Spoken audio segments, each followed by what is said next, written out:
Well, good morning, Yellow Box. How are you guys doing this morning?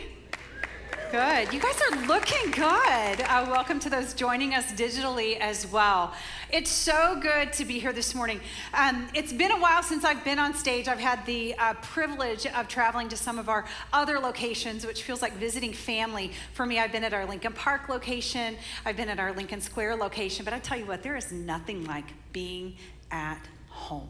And so I am so glad to be here with you guys this morning.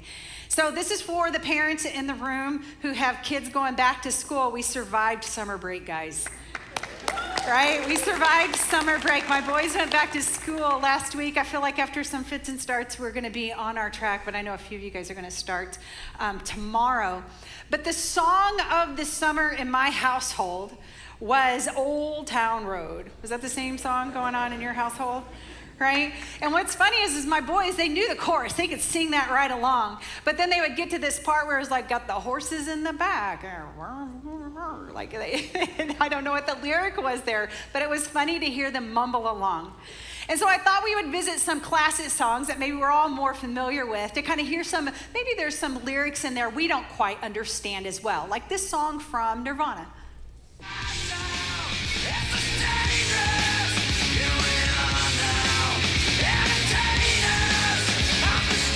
Here we are now in Containers, right? That's where we are. We're in Containers. I had to look this up, guys. I had to look it up. It's entertain us is what that misheard lyric is there. What about this familiar song as well from Adele? Should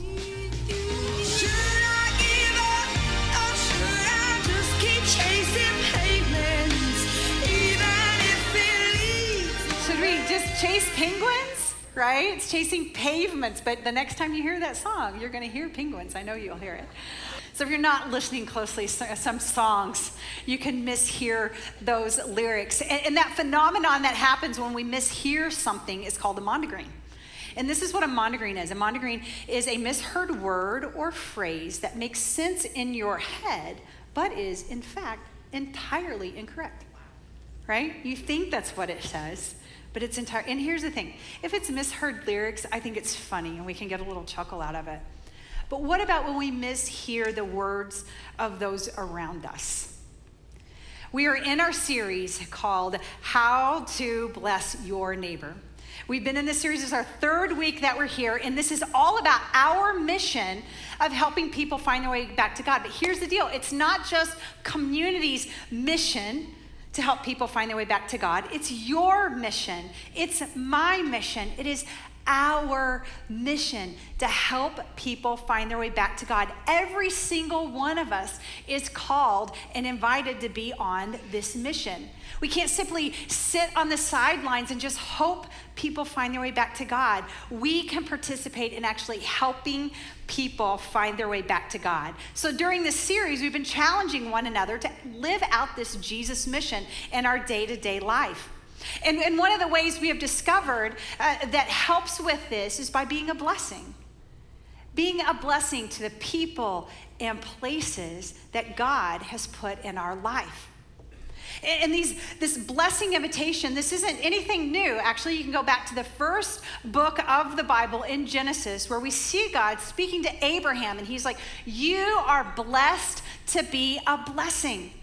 And every single one of us, every single one of you, you are blessed to be a blessing. And so during this series, we're challenging one another to bless, to identify people and places that God has put in our life to bless. And we've been using this bless practices or bless strategies with BLESS. And here's the thing, my hope during this series, even though it's just a 6-week series, that this would actually kickstart these blessed practices in your life, that it would then become a habit. It would become a habit and a daily practice and a lifestyle. Because here's the thing, I think we could change the world.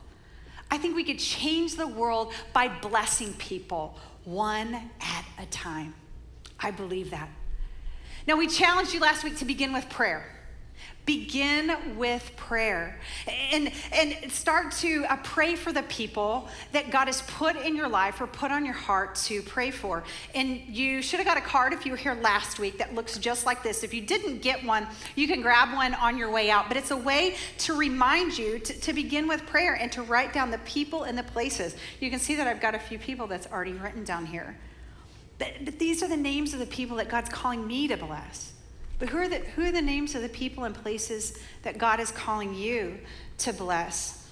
Here's the thing, over and over again, we see Jesus doing this. He prioritizes prayer because he knows that prayer is what opens him up to what God is calling him to do. Here's something interesting that I learned. Sound engineers, before working, they will spend 15 minutes in a silent room preparing their ears to hear more clearly. And whenever I think of this practice of beginning with prayer, it's kind of like preparing our hearts, preparing our ears to hear God and hear people around us more clearly. Which brings me to what we're focusing on today. We're focusing on that next practice in the blessed practices, and that's listen. Listening. Here's the thing, listening to the people around us, this is a game changer. This is not just going to be a game changer for the people and places that you're called to bless, but this is a game changer for any of your relationships that you find yourself in. Now, I hope you come back next week because this is my favorite part of the blessed practices. It's eat. Anybody else's love language, eating? I love eating. We're going to have summer fun next Sunday. It's our last Sunday to do this, but it follows our 5 o'clock service. It's going to be a cookout right out here. We're going to have live music, and it's an old-fashioned potluck, so bring your favorite side, salad, or dessert, and come and let's eat together as a community. And then we're going to wrap up the series with those last 2 S's, which is serve and story, but today we're going to talk about listen. Listen, that blessed practice of listen. And Jesus modeled this incredible way of loving people by listening. Every single person that he encountered, he was performing great miracles and speaking mind-blowing truths, but at the same time, he was willing to pull up a chair and sit down and simply listen to those people who were around him. We see such a story in Luke 18. In Luke 18, Jesus is making his way through the city, and it's hustling and bustling, and there's all kinds of people who are coming out to see him and vying for his time. But he hears a blind man who is on the fringe, and as he hears him, he approaches him, and he kneels down, and he looks at him, and he asks him a question. And he waits till the man responds before he heals him. He wants to know, what does this man want to be blessed? And we see this happening. And I think what's interesting is we see Jesus, he sees the people who's on the fringe. He listens to the people who are often forgotten, the people who are often overlooked. We see another story in John 5. Same chaotic scene. There's a man by the pool. But he sees him, and he kneels down, and he asks him a question. And Jesus listens to him. Before he heals him, he listens because he wants to hear what the man has to say. We see a story in Mark where the apostles, they're sent out, all 12 of them are sent out to the surrounding communities to begin to bless people, and they bless hundreds of people, but then they return back to Jesus. And when they return back to them, they begin sharing their story with him, and he listens to their story of how they have blessed these people. Bottom line is, Jesus listens. And we see this over and over again through the scriptures where Jesus is listening. And you can flip through the Gospels, and I know we're drawn to these great things that Jesus does where he's feeding the 5,000 and he's healing people and he's raising people from the dead. And we remember these extraordinary moments that Jesus does. But we cannot overlook the frequent ordinary things that Jesus does and the simplicity of just simply listening to those who are around him.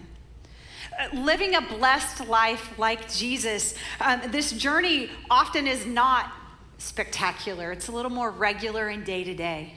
It's just this regular kind of day-to-day practice of the people we encounter, the places we go, It's really just more about actually listening to the lives of the people that are right in front of us.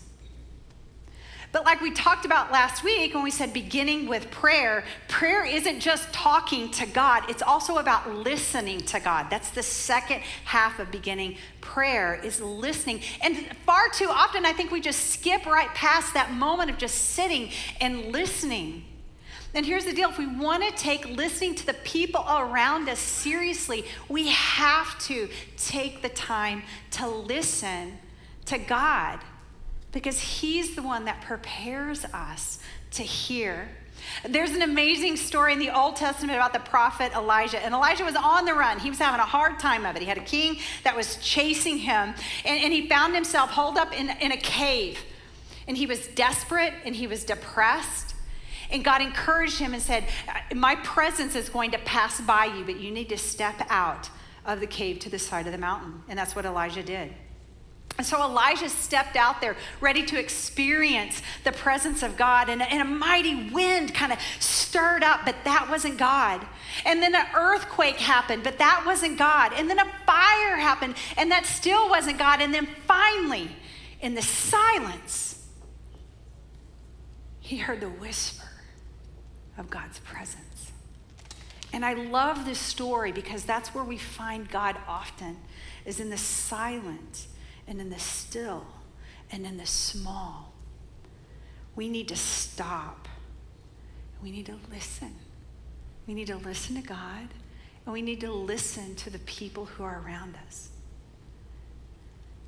In preparing for this message, I really was convicted just myself about when was the last time I asked my neighbor, how are you doing? And stop to listen to see how they're doing outside of the, hey, how you doing? And keep on going. When was the last time I engaged in conversation with somebody in the checkout line? When was the last time I gave my family my full attention? Often when I'm having a conversation with my husband and I am distracted and he doesn't think that I'm listening to him, and maybe he's talking to me and I'm cooking dinner and I'm replying to maybe a text message and then I'm telling the kids what to do. You know, it's just crazy. My husband will say, and there were flying purple people eaters. And I'll be like, what is he talking about? But it's to capture my attention. He wants my full attention. And see, that sometimes the only way we know how to bless people, if we want to be like Jesus, we have to slow down and move around all the activity and distractions and intentionally pull up a chair to listen. We have to listen to God. We have to listen to people. And we have to listen to places as well. And this is what I mean by that, listening to places. Liz Bohannon, she is somebody I became familiar with her story. And she is the founder and CEO of Seiko Designs. And I love her story about how she created this company of Seiko Designs. When she was fresh out of college, she had this passion about girls who lived in extreme poverty. And she speaks of a video that she saw called The Girl Effect. And in this video, she learned that if you invested in one girl's education who lived in extreme poverty, then there would be this ripple effect, not only with her and her family, but within her village and country. And eventually, there would be this ripple effect that would change the entire world. And so she quit her job and bought a one-way ticket to Uganda with this single goal of meeting one girl and becoming friends with her so she could make an impact in her life. When she goes over there, she didn't just make one friend, she made 3. And in learning these girls, what happened was they were at this leadership academy. And they spent 2 years at this leadership academy. They were the best of the best from the most extreme impoverished villages, but they were the best academically, top 5% in all of Uganda. And so they would prepare them for college. And what would happen is at the end of that, they would apply to college. If they got into college, they had this 9-month gap where they'd have to return home and work and save money to pay for college. But here was the problem as she got to know these girls. When they would return home to their villages, often there weren't jobs. And so they weren't able to make money. And they wouldn't finish their education. And so Liz says, I know what I'll do. I'll start a nonprofit. I'll start a charity and we'll raise money for you. But as she got to know the girls and really listened to their heart and what was happening with them, they didn't want charity. They wanted a job. They wanted to earn a living in a dignified way to pay for their education.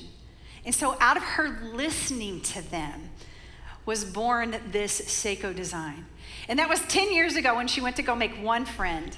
And since then, there's been 106 girls whose education has been funded through her company. She employs over 63 folks over in Uganda, and she's on track for 25 girls to have their education provided for through this company. All because she set out to impact one person. I absolutely believe that we can change the world by blessing people one at a time. To bless the world, we have to start and begin with prayer. We have to begin with prayer, and then we have to listen. We have to listen to God, and we have to listen to the people. Listen to the people in the places where we live, where we work, where we play. This past week, this past Thursday and Friday, I spent 2 full days learning about different personality types. And one thing that I learned in this 2-day training was that there are certain personality types that are naturally really good listeners. I also learned I'm not one of them. Great training, right? I'm not one of them. But here's the deal. Whether we are naturally good listeners or not, we can all level up on our listening skills. All of us could. We can all level up. This is what I mean. If you guys were in school, you played the game Simon Says, right? Simon Says, touch your shoulder. Simon Says, touch your nose. Simon Says, touch your head. Simon Says, touch your nose. Touch your chin. Oh, you guys are really good. You're listening. This is what we teach our kids. This is level 1 listening. Level 1 listening is about information, sharing information with somebody. This might even happen within a family where you're just sharing details about the schedules and stuff. This is simply information. Now, level 2 information is listening to respond. And this is where most of us live. Most of us live in this level of listening to respond to somebody's conversation. But I want to encourage every single one of us to level up on our listening and move to what I would call level 3 listening. And level 3 listening is listening to understand, listening to connect, listening to empathize. We can all level up on this. And what I've learned is there's some principles that I can apply to myself that really help me level up on my listening that I'd like to share with you. And the first principle is pay attention. I know that seems obvious before you say, duh, Captain Obvious. Here's the thing. This isn't always natural for us to pay full attention to what's going on. Now, I can give you specific things to do, like make eye contact and nod, but here's the thing. If you're paying attention, that's what you do naturally. So let's pay attention. Let's pay attention. And here's the thing. For some of us, this is going to take real effort. It's going to take real effort, real energy, and we're going to have to be really intentional about it, okay? So I need you to repeat after me. Put the phone down. Okay, repeat after me. Turn the TV off. Turn the TV off. Yes. Close the laptop. Thank you. Thank you so much for listening. Yes. Let's make an intentional effort to give the people that we love, the people that we've been called to bless, our full attention by listening to them. Now, the second principle is don't pontificate. And I like that word, pontificate, but it's really just a fancy word to don't tell people what to do. Don't tell people what to do. Don't tell them what to do. Don't talk down to them. And here's the thing. Don't equate your experience with theirs. And even if you have a shared experience, all experiences are individual. They're individual. So you're going to have thoughts as you're having a conversation, and we're going to go with the flow. We're going to let them come, and we're going to let those thoughts go. Because the intention is to listen, to connect. And here's the deal. I am not good at this. This is the one that I really have the most trouble with. Preparing for this message brought a memory to mind for me. And I was shopping at my typical grocery store. And whenever the clerk was checking me out, I noticed that he wasn't as chipper as he normally is. I frequent there often. And so I just said to him, like, hey, how's your day going? And he said, well, I'm really tired. It's been a tough week. And so me being the nice pastor, you would think that I would encourage him and say, well, you're doing a great job even though you're tired. But nope, I did not say that. You would have thought maybe I would have empathized with him by saying, man, I'm sorry you're tired. I'm sorry you had a tough week. Nope, I did not say that. And again, it's funny, as I start to tell this, I realize I probably shouldn't, but this is what, guys, I'm just being as honest. So this is what I said to him. I said, well, you should do 10 jumping jacks. That always wakes me up. And I took my cart and walked out the door. I am a moron. I want to go back and apologize to him. Like, what? Like, oh my gosh. Oh my goodness. Okay, here's the third principle that I want to share with you, and it is posture. And I don't mean by sitting up straight and walking tall. I mean by having a posture of curiosity, a posture of understanding, not a posture to respond, a posture to empathize. And I really like this quote from Bill Nye, the science guy. He said, everyone you will ever meet knows something you don't. And so let's ask open-ended questions with those we're in a conversation with. Tell me more about that. How do you feel about that? Every one of us has a story to be heard. So I want you to think about the people that God has put on your heart and mind. What are the places that you wrote down on this card? What are they? Here's the deal. I want you to begin to pray for them. Begin every day. Begin every day with prayer. Begin prayer and just sit in the presence of God. Sit in the presence of God. Experience his presence. Feel known. Feel loved. Feel blessed. And then listen. Listen to God. Listen to the people around you. Listen to the places that God has placed in your life. Maybe you'll become aware of a practical need and you can actually meet it. Maybe you'll become aware of an emotional need and you can just sit in silence and just comfort somebody. Maybe you can be made aware of a spiritual need and you can share the good news of Jesus. Maybe you'll have an opportunity to invite them to some summer fun next Sunday. They can come eat with us, right? I'd like to end with this quote here, and we've said it before, but it's so perfect and it's just worth repeating. Being heard is so close to being loved that for the average person, they are almost indistinguishable. Let's love the people in our life by listening to them. And this is how we live out the Jesus mission. This is how we help people find their way back to God, not just hope people find their way back to God. And here's the deal. This is our mission. This is our mission. You can change your family. You can change your community. I absolutely believe that we can change the world by blessing people one at a time. Helping people find their way back to God. It is our mission. And we can do this. It is our mission. Pray with me.